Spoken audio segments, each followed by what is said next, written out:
fluíam de sua vida consagrada, pois Policarpo foi um dos santos verdadeiramente ilustres de todas as eras, quando observado à luz de uma vida irrepreensível. Você recordará que de sua própria leitura, que Policarpo foi martirizado, velho demais para fugir, e um homem sincero demais para permitir que o outro o escondesse, e depois sofresse a pena por agir assim, ele entregou-se à morte. Agora, eu quero colocar assim, que se nós estamos com esse objetivo mesmo, de coração mesmo, pela fé, ter as características daquela igreja primitiva, nós temos também que pagar um preço. Agora veja aqui, o que ele fez? O que você faz numa situação como essa? E o porquê que a igreja não vai para frente? O que nós estamos distantes? Pega-se a mensagem, porque não somos uma denominação, a mensagem em Hebreus capítulo 7, e leia. O problema é que nós estamos carregando muitos carnais com a igreja, muitos incrédulos. Quando você pega a mensagem porque não somos uma denominação, o irmão Brana falando, eu vou falar de caráter aqui, de um homem que falou assim, eu te amo, eu sou o teu pai, mas eu velo pela doutrina. E ele pegou aquele rapaz, ele saiu com uma moça católica, ia se casar com ela, ou algo do tipo, achou ela bonita, ouviu demais e começou a dizer que a igreja do pai dele era uma igreja de santos roladores.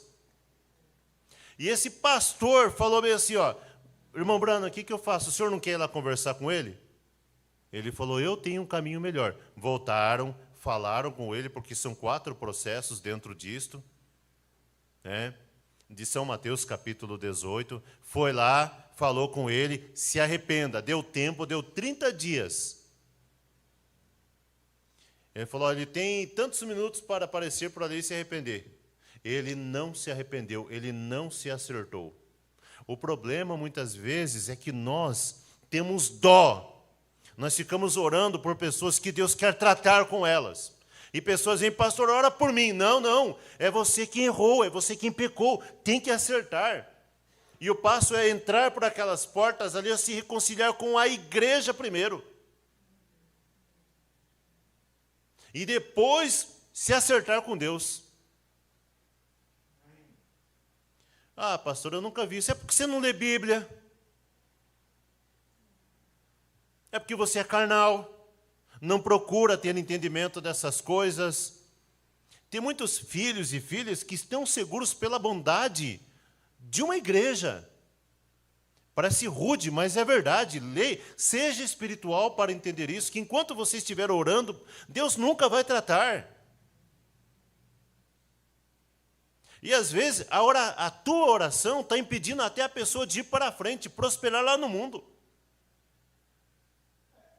Sabia? A pessoa tem que ir para o mundo mesmo. Parece grosseiro, mas é verdade. A pessoa tem que ir para o mundo mesmo. Lá o diabo vai montar no cangote dela, vai sapatear mesmo. Vai colocar espora na anca, né? Numa linguagem assim, mais rude um pouco, mas você entende? Para a pessoa entender, não, eu dependo de Deus. Vai ficar com a barrigona lá em cima, lá numa maca de hospital, é só Deus na minha vida mesmo. Aí ela entende que ela é filha, que ele é filho. Aí ele vem para a igreja. Só vai voltar quem é filho. O filho pródigo, ele não era uma pessoa, olha, que trabalhava para o pai. Ele era filho.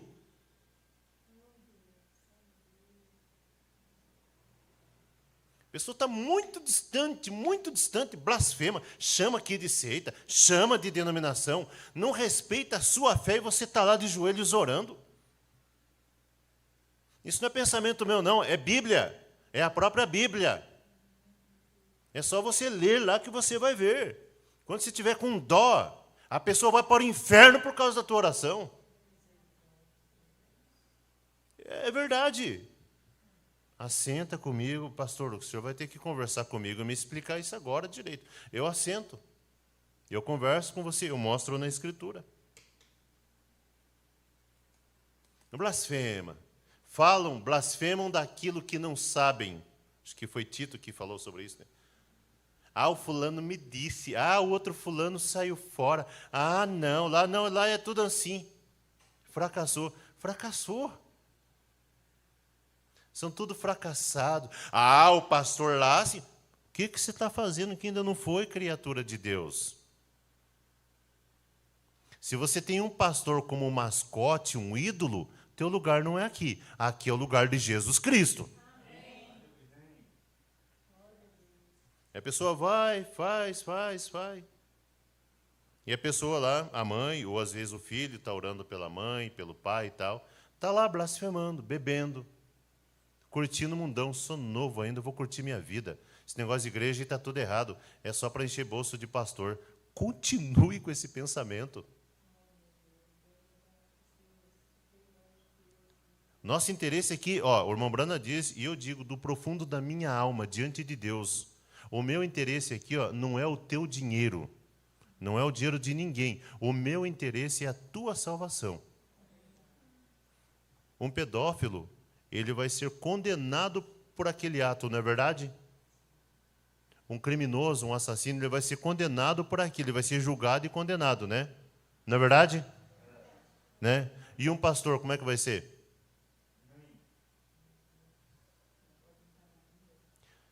Não pode enganar ninguém, exatamente.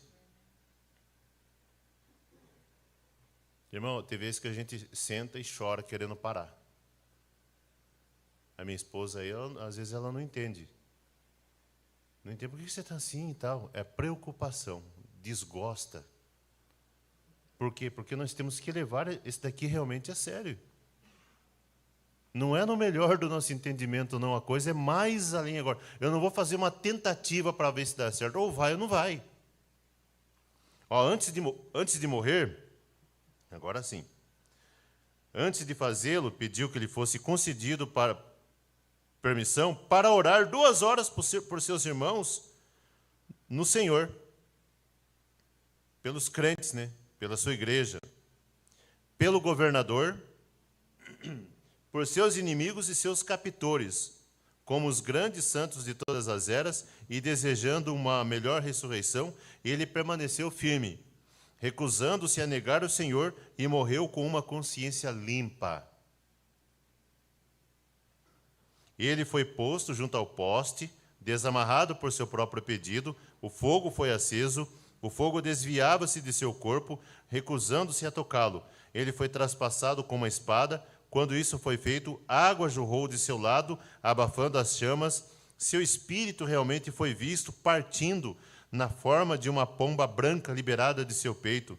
Entretanto, apesar de todo esse grande testemunho, Policarpo, né, o qual não é o mensageiro da era de Esmirna.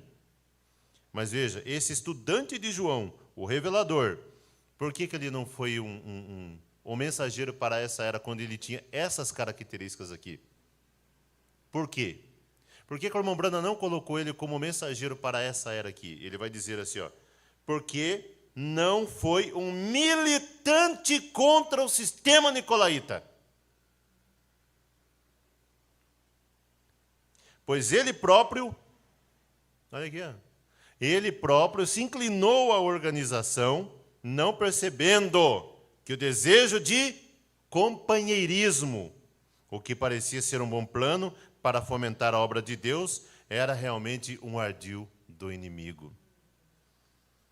Com Irineu não foi assim. Ele militou contra qualquer forma de organização. E o irmão Brana vem dizendo assim que nas igrejas da França de Irineu, todas elas eram cheias do Espírito Santo, tinham os dons operando nela.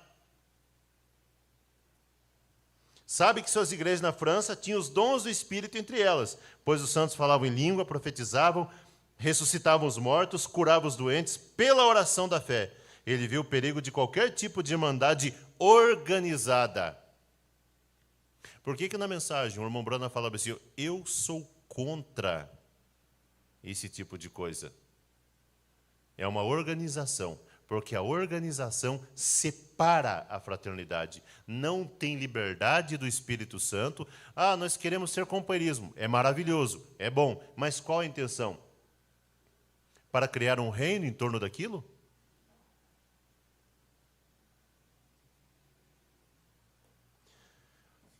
Deixa eu ler bem aqui, que eu estou sem óculos. Ó. Ressuscitava os mortos, curava os doentes pela oração da fé. Ele viu o perigo de qualquer tipo de irmandade organizada entre os anciãos, pastores, etc. Ele solidamente defendeu uma igreja local unificada. Igreja local aqui, ó. Cheia do Espírito, manifestando os dons, e Deus o honrou, pois o poder de Deus manifestava-se entre os santos. Nós queremos algo menos do que isso? Hein, igreja? Não, né?